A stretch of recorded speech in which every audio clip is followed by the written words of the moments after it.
Kamusta ka? Sana, kayanin ko pa rin. Ang alin? Yung ganito, nakakasakal, nakakasawa, nakakapagod ng magmakawa. Pinsan, napapaisip ako, kailangan pa ba akong babad sa ganito?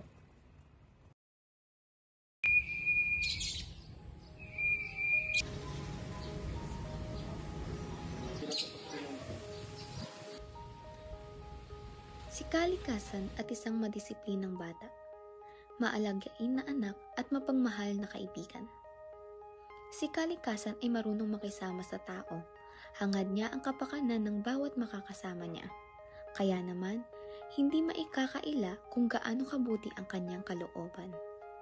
Mula sa kanyang pangalan na kalikasan, tila ba naiukit sa kanyang muka ang imahe ng inang kalikasan, kung saan siya ang nagsisilbing refleksyon hindi lamang sa imahe nito, bagkus maging sa nararamdaman nito. Tila ang mga memoryang isinulat sa lapis ay bigla na lamang nabura. Hindi siya binigyang pagpapahalaga, pinabayaan at patuloy na hinayaan.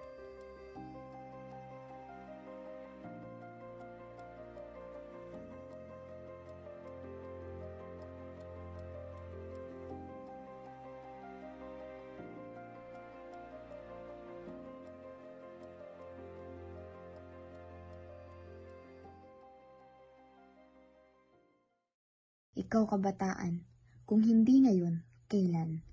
Kung iyong nanaising makita ang busilak na kagandahan ng inang kalikasan, magsimula sa iyo ang pagbabago, palaguin ang pagkatuto.